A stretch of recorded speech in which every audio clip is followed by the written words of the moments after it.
Ini tadi ketekan ini, Udah ketekan kita record nih, record. biar ada Dah, recordnya. udah. Oke, kita mulai record ya. Oke, baik. Silahkan Surya. Alhamdulillah. Ya, Kita baik. mulai. Assalamualaikum warahmatullahi wabarakatuh. Alhamdulillahirabbil alamin wassalatu wassalamu ala asrafil anbiya wal mursalin sayyidina Muhammadin wa ala alihi wa sahbihi ajmain. Puji syukur mari sama-sama kita panjatkan kehadirat Allah Subhanahu wa taala. Selawat dan salam kepada Nabi besar Muhammad sallallahu alaihi wasallam yang masih um, menjadi tauladan kita dalam kegiatan kita sehari-hari. Alhamdulillah teman-teman semua, kita bisa melaksanakan kegiatan Cang Panah ini ya untuk seri pertama dan alhamdulillah sudah ada beberapa orang ya yang sudah antri di belakang Kak Novia. Jadi udah ada Intan, kemudian nanti ada Mantap. sifat Intan ekonomi, kemudian ada Patli yang membahas Hmm. tentang budaya Aceh dari ISBI Aceh dia. Kemudian nanti ada Kak Mary dari dosen Unsam, dia sekarang lagi S3 di Australia. Dia akan bahas Hmm. tentang apa permasalahan bahasa Inggris di Aceh itu. Kemudian nanti ada siapa namanya? Ada Fata namanya. Dia eh, orang Langsa tapi sekarang dia di Bandung yang membahas tentang Hmm. matematika mungkin nanti. Jadi Ya.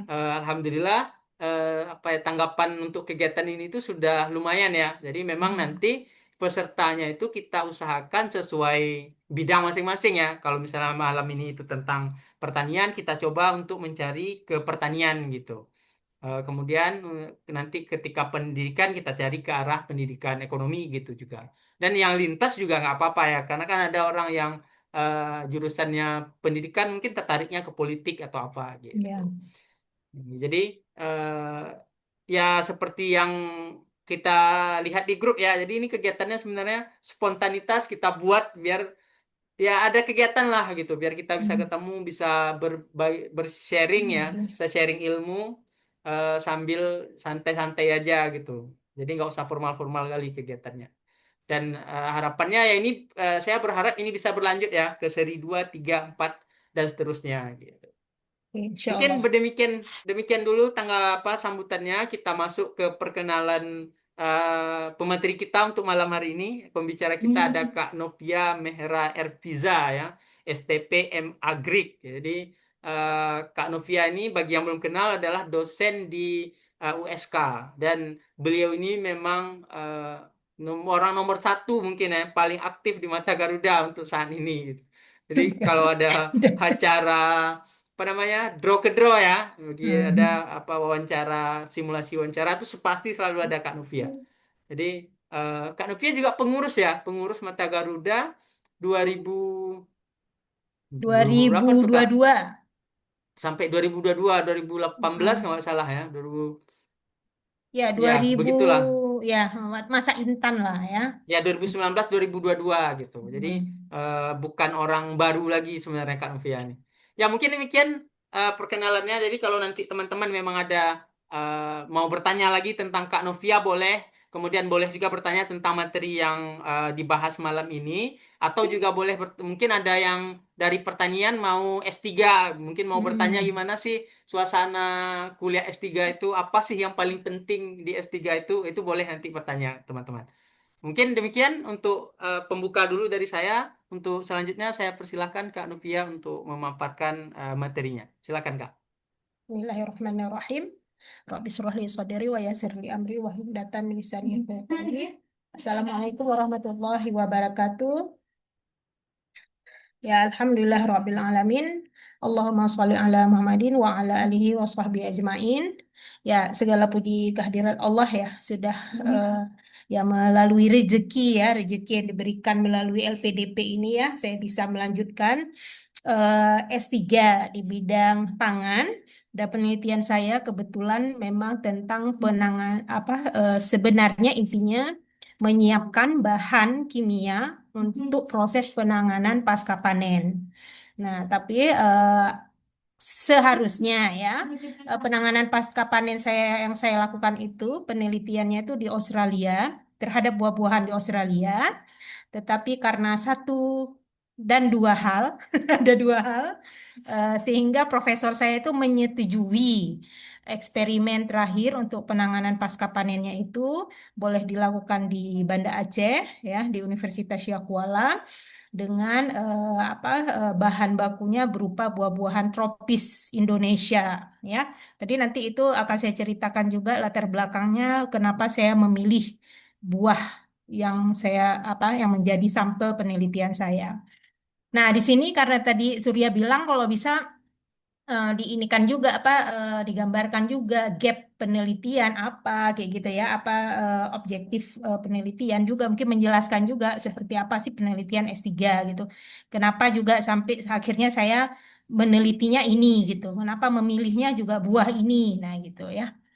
Nah, jadi saya buat aja judul umumnya arah dan model penanganan pasca panen produk hortikultura di Aceh ya.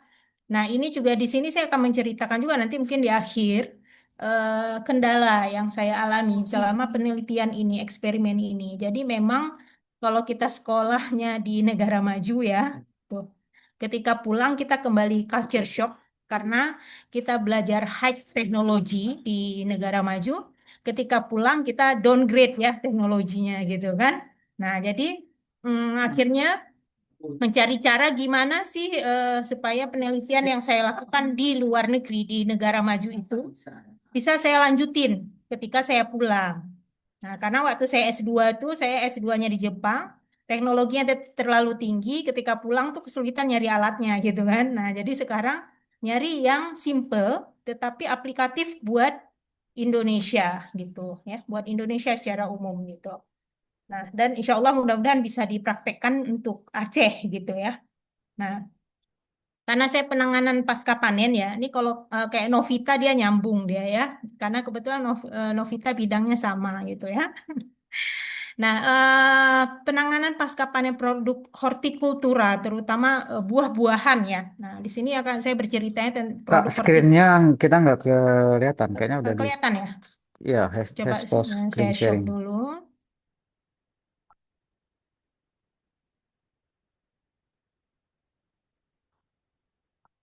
lagi bilang ya.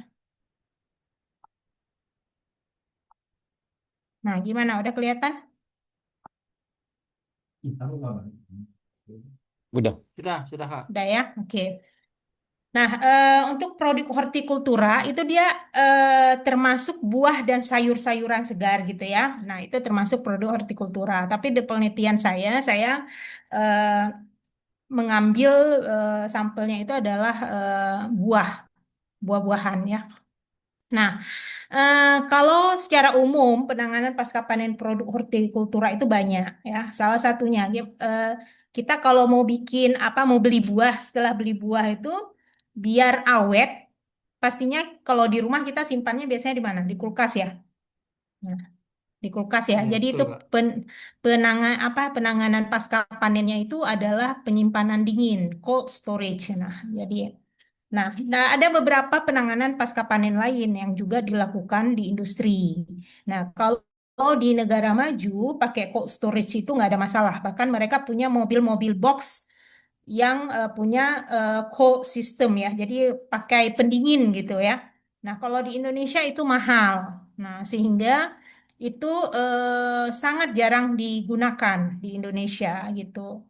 Nah, kecuali memang untuk kebutuhan biasanya buah-buah ekspor itu memang pakai kontainer yang dia punya cold storage-nya. Sehingga proses pengapalannya itu bisa menjaga buah tetap segar sampai ke negara tujuan. Nah, cara yang lain penanganan pasca panen itu ada sorting. Jadi ini sorting ini itu memilih buah gitu, buah mana yang mudah matang dengan yang tidak mudah matang gitu ya, tidak mudah masak gitu.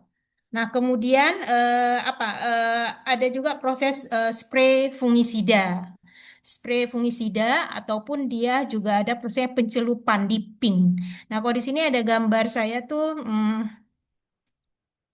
eh biasa nyari laser. Di sini ada apa? Citasil ya. Kok nggak muncul ya? Nah, di sini kan ada citasil ya. Ini asal merupakan salah satu produk di Indonesia ya yang terkenal. Ini kalau mau bisa dibeli di toko-toko online ya, online shop gitu. Jadi sudah dijual bebas secara komersil kalau Citasil ini. Nah, kalau dengan Citasil ini dia bisa disemprot ataupun dicelupkan. Nah, jadi coba bayangkan petani bilang aja, kita katakan aja lah misalnya petani panen buah pisang gitu. Terus mereka harus menyemprot gitu ya, menyemprot. Nah, tetapi kan ada bagian-bagian nanti yang sela-sela mungkin yang agak susah ya disemprot gitu ya. Jadi kalau banyak tandan pisang, teman-teman ada yang pernah ke pasar Lambaru nggak? Pasar induk Lambaru. Pernah Pernah lihat Kak, pernah. pernah lihat jejeran buah pisang nggak dengan tandannya yang digantung-gantung itu yang banyak? Pernah. Ya. Nah, bayangkan begitu nanti petaninya menyemprot ya di buah di tandan itu yang digantung-gantung disemprot gitu. Jadi berapa banyak gitu. Itu kan akan memakan waktu ya. Nah, kemudian kekurangannya juga air yang disemprot itu ya, larutan yang disemprot itu juga bisa terbang kemana-mana gitu ya. Nah, kemudian kalau dicelupkan, nah kalau dicelupkan bayangkan bagaimana buah pisang itu dicelupkan satu persatu gitu ya. Nah, jadi mungkin persisir kalau pertandan dicelupkan nggak mungkin ya gitu kan, akan butuh wadah yang besar gitu. Nah, jadi dicelupkan buahnya, kemudian digantung, diangin-anginkan gitu kan. Nah, kemudian apa? Tentu itu akan makan waktu gitu kan, waktu dan tenaga. Nah, itulah kenapa itu menjadi suatu kelemahan di industri pertanian, industri hortikultura gitu ya. Nah, tapi kalau buat sayur-sayuran mungkin yang sedikit, misalnya kayak tomat, timun, apa lagi ya jeruk misalnya, bukan jeruk apa jeruk nipis maksudnya lemon gitu ya. Nah, itu mungkin kalau dicelupkan sedikit kalau sayur-sayuran tidak terlalu banyak gitu. Tapi kalau buah-buahan itu kan berat ya. Jumlahnya juga banyak. Nah, bayangkan juga kalau misalnya apa ya buah nanas gitu ya. Nah, harus dicelupkan. Nah, itu akan kesulitan. Nah, kemudian ada cara yang lain tuh diradiasi. Nah, diradiasinya macam-macam. Ada yang pakai ozon, ada yang pakai sinar X, ada juga macam-macam ya metode radiasi. Tetapi ini juga sangat sulit. Selain teknologinya itu sulit, biaya juga besar gitu ya. Nah, kemudian juga perlu tenaga ahli yang benar-benar bisa menjalankan itu. Nah, cara yang lain adalah mengemas buah dan sayur itu. Tapi mengemasnya bukan yang dikemas biasa gitu. Dikemasnya itu menggunakan apa ya, udara yang dimodifikasi. Jadi misalnya ini kalau di sini ada gambar buah jeruk, dua buah ya, dikemas di dalam plastik. Yang di dalam plastik itu misalnya diisi udara seperti CO2 atau diisi udara yang nitrogen gitu ya. Tentunya ini juga butuh tenaga ahli untuk mengerjakannya dan juga akan butuh kemasan tertentu gitu yang tahan, yang bisa nahan gas yang dimasukkan gitu ya. Nah, ini macam-macam cara pengemasannya. Nah, sehingga ini juga butuh biaya yang besar. Nah, bentar ya, ini di saya ya macet. Oke, nah sebelumnya saya minta tolong juga ya buat teman-teman.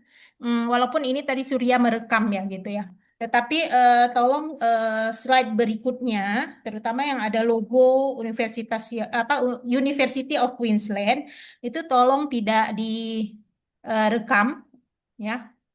Direkam untuk di-share gitu. Jangan di-share di medsos manapun. Kenapa? Nah, ini juga penting ya di kita intellectual property ini masih kurang ya di kampus-kampus Indonesia. Tapi kalau di kampus-kampus top dunia itu mereka sangat memperhatikan apa intellectual property. Nah, jadi kita itu sangat menjaga tidak men-share apapun hasil penelitian kita di medsos kecuali kita sudah mempublikasikannya di jurnal gitu. Nah, jadi saya minta tolong teman-teman untuk tidak men-share-nya di medsos ya.